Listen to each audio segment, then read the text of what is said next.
సిద్దిపేట జిల్లా కేంద్రంలోని ప్రభుత్వ బాలికల ఉన్నత పాఠశాలలో కంప్యూటర్ ల్యాబ్ను మాజీ మంత్రి ఎమ్మెల్యే హరీష్ రావు ప్రారంభించారు. ఈ సందర్భంగా హరీష్ రావు మాట్లాడుతూ సిద్దిపేట పట్టణంలోని గర్ల్స్ హైస్కూల్ను కార్పొరేట్ పాఠశాలకు ధీటుగా అభివృద్ధి చెందుతుందని మాజీ మంత్రి హరీష్ రావు పేర్కొన్నారు. 50 లక్షలతో కంప్యూటర్ ల్యాబ్ ప్రారంభం చేసుకున్నామని ఆయన చెప్పారు. రాబోయేది మొత్తం కంప్యూటర్ యుగమేనని, విద్యార్థులందరూ కంప్యూటర్ పరిజ్ఞానం పెంపొందించుకోవాలని ఎమ్మెల్యే హరీష్ రావు సూచించారు. సిద్దిపేటలోని ఇందిరానగర్ ప్రభుత్వ పాఠశాల మాదిరిగా గర్ల్స్ హైస్కూల్ను అభివృద్ధి చేస్తానని ఎమ్మెల్యే తెలిపారు.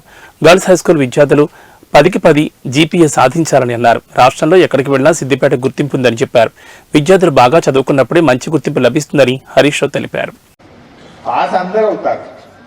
అందరూ పాస్ అయితే సిద్దిపేట గర్ల్స్ హై స్కూల్కి ఒక ప్రత్యేకత ఉండాలా వద్దా? మనకు ఆ ప్రత్యేకత ఉండాలి కదా. ఇవాళ తెలంగాణ రాష్ట్రంలో ఎక్కడ పోయినా సిద్దిపేట అంటే ఒక ప్రత్యేకత ఉన్నదా లేదా? అట్లే మా గర్ల్స్ హై స్కూల్ కూడా ప్రత్యేకత ఉండాలి. మా పిల్లలు పాస్ కాదు, మా పిల్లలు డిస్టింక్షన్ లో పాస్ అయ్యారు, మా పిల్లలు 10/10 లో పాస్ అయ్యారు, మా పిల్లలు ఫస్ట్ క్లాస్ లో పాస్ అయ్యారు అన్నంత గొప్పగా మీరు చదవాలని నా కోరిక. మీరు నాకు ఇచ్చే రిటర్న్ గిఫ్ట్ ఏంటి? ఎగ్జాక్ట్లీ. సో మీకు ఇంత మంచి కంప్యూటర్ ల్యాబ్ ఇచ్చాను. మీ హెడ్ మాస్టర్ గారు మళ్ళీ నాకు పెద్ద లిస్ట్ ఇచ్చాడు ఇంకేమేం కావాలో. సరే నేను ఇస్తాను, అవన్నీ తప్పకుండా కష్టపడి ఒక రోజు ఎనుకో ముందో తప్పకుండా వాటిని మీకు తేవడం కోసం ప్రయత్నం చేస్తాను. ప్రొవైడెడ్ మీరు 10/10 తెస్తే ఇస్తా, 100% రిజల్ట్ తెస్తే ఇస్తా. తెస్తారు కదా?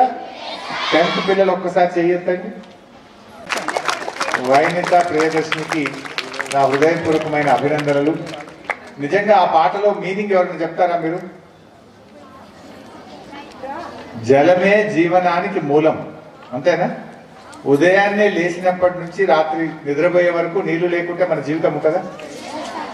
మనం తినే ఆహారం, వ్యవసాయానికి ఏం కావాలి? పరిశ్రమలకు ఏం కావాలి? ఇవాళ దేనికైనా అసలు నీళ్లు లేకపోతే మనిషి మనుగడనే ఉండదు. అదే ఆ పాటలో తను చెప్పింది, జలమే జీవనానికి మూలం. జీవనం నైబర్స్ ఇంట్లో కానీ మీ ఫ్రెండ్స్ ఇంట్లో కానీ నల్ల ఎక్కడైనా నీళ్లు వృధాగా పోతే వెంటనే మీరు దాన్ని కట్టేయాలి, వాళ్ళకి చెప్పాలి. Don't waste the water, water is precious అనే విషయాన్ని మీరు అందరికీ ఎక్స్ప్లెయిన్ చేయాలి, చెప్పాలి. మీరు పాటించండి, అవగాహన కూడా కల్పించండి. సో అట్లా చక్కగా వెళ్ళాలని చెప్పి మీ అందరినీ కోరుకుంటూ, చాలా సంతోషం. చూస్తూ ఉండగానే మన గర్ల్స్ హై స్కూల్ దినదినాభివృద్ధి జరుగుతూ ఉంది. ఒకప్పుడు ఒక 8 ఏళ్ల క్రితం 10 ఏళ్ల క్రితం గర్ల్స్ హై స్కూల్కి వస్తే వర్షాకాలం వచ్చిందంటే పైనుంచి పెచ్చులూడు పడతా ఉంది. ఎప్పుడు పెచ్చులూడు మీద పడుతుందో అనే పరిస్థితిలో గర్ల్స్ హై స్కూల్ ఉండేది.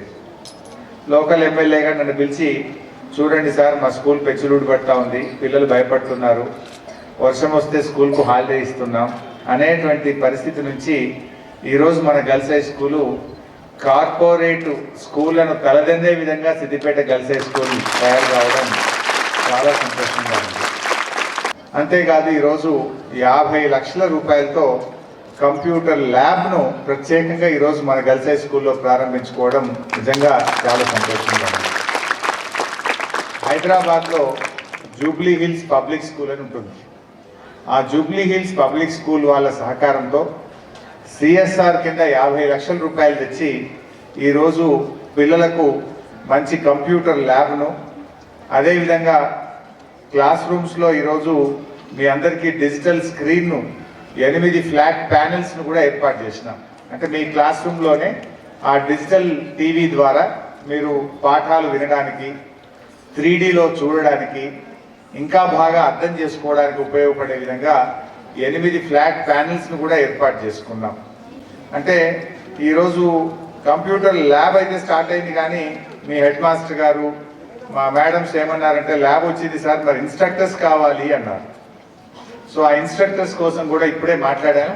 త్వరలోనే ఈ కంప్యూటర్ ల్యాబ్కు సిఎస్ఆర్ నిధుల నుంచి మిత్రుల సహకారంతో ఇన్స్ట్రక్టర్స్ కూడా ఏర్పాటు చేస్తాం. సో ఈ కంప్యూటర్ ల్యాబ్ అనేది పిల్లలు బాగా ఉపయోగించుకోవాలి. మన ఇందిరానగర్ స్కూల్లో స్టార్ట్ చేసినాం. ఫ్యూచర్ అంతా కంప్యూటర్సే పెట్టాలి. You may be A doctor, you may be A engineer. వ్యవసాయం కూడా కంప్యూటర్తో అనుసంధానమైంది, వైద్యము కంప్యూటర్తో అనుసంధానమైంది, వ్యాపారము కంప్యూటర్తో అనుసంధానమైంది. అంటే మనుషుల జీవన విధానమే కంప్యూటర్తో లింక్ అయి కూర్చున్నది ఈ మధ్యకాలంలో. రోజు రోజుకు టెక్నాలజీ పెరిగినా కొద్దీ మీరు ఏం చేసినా కంప్యూటర్ మీద కొంత అవగాహన అనేది పిల్లలకు అవసరం. ఇంజనీరే కావాల్సిన అవసరం లేదు, మనము సాఫ్ట్వేర్ ఇంజనీరే కావాల్సిన అవసరం లేదు. బట్ మీరు వ్యాపారం చేసినా, వ్యవసాయం చేసినా, మీరు డాక్టర్ అయినా, ఇంకే బిజినెస్ చేసినా, ఏ వృత్తిలో ఉన్నా కంప్యూటర్ పరిజ్ఞానం అనేటువంటిది మనుషులకు జీవన విధానంలో భాగమైపోయినటువంటి పరిస్థితి. సో అందువల్ల కంప్యూటర్ మీద మినిమం నాలెడ్జ్ ఉండడం అనేది మీ అందరికీ అవసరం. మీరు ఒక పీపీటీ ప్రజెంట్ చేయాలి, లేదా మీరు చేసే వృత్తి విషయంలో, ఉద్యోగం విషయంలో ఒక విషయాన్ని మీరు పీపీటీ రూపంలో ప్రజెంట్ చేయాలంటే కంప్యూటర్ మీద మినిమం నాలెడ్జ్ అనేటువంటిది చాలా చాలా అవసరమైంది. ఒక 25 ఏళ్ల కింద కంప్యూటర్ అంటే ఏందో తెలియదు, కానీ ఇవాళ కంప్యూటర్ లేకుంటే జీవనమే గడవని పరిస్థితి వచ్చింది. సో అందువల్ల మీకు ఈ కంప్యూటర్ నాలెడ్జ్ అనేటువంటిది మీ భవిష్యత్తులో మీకు ఎంతగానో ఉపయోగపడాలి. ఇదేదో కార్పొరేట్ స్కూళ్ళకో ప్రైవేట్ స్కూళ్ళకే పరిమితం కావద్దు. పేదలు చదువుకునే మా గర్ల్స్ హై స్కూల్లో కూడా ఆ వసతి మీకు రావాలని ఈ 50 లక్షల రూపాయలతో దీన్ని ఏర్పాటు చేస్తున్నాం. వాళ్ళు కూడా బాగా కష్టపడుతున్నారు. మంచి కోఆపరేషన్ మా ఉపాధ్యాయుల నుంచి కూడా నాకు అందుతా ఉంది. ఈ స్కూల్ నుంచి కూడా లాస్ట్ టైం ఎస్ఎస్సిలో 99% రిజల్ట్ వచ్చింది ఈ స్కూల్లో, 99. బట్ ఐఎమ్ కాన్ఫిడెంట్ ఈసారి 100% ఫలితం వస్తుందని ఆశిస్తున్నాను. సో మరి 10/10 తెస్తున్నారా? సో నాకు ఈసారి పోయినసారి 99 వచ్చింది, ఈసారి 100% రిజల్ట్ నేను గర్ల్స్ హై స్కూల్ నుంచి ఎక్స్పెక్ట్ చేస్తా ఉన్నా. సో మీరు కూడా బాగా చదవండి బేట, మీ భవిష్యత్తు మీ చేతుల్లో ఉంది. అందువల్ల మీరు ఖచ్చితంగా పాస్ అవ్వడం కోసం చదవుతున్నాను, 10/10 తెచ్చుకోవడం కోసం, డిస్టింక్షన్ తెచ్చుకోవడం కోసం, ఫస్ట్ గ్రేడ్లో పాస్ అవ్వడం కోసం చదవాలి. పాస్ అందరూ అవుతారు, అందరూ పాస్ అయితే సిద్దిపేట గర్ల్స్ హై స్కూల్కి ఒక ప్రత్యేకత ఉండాలా వద్దా?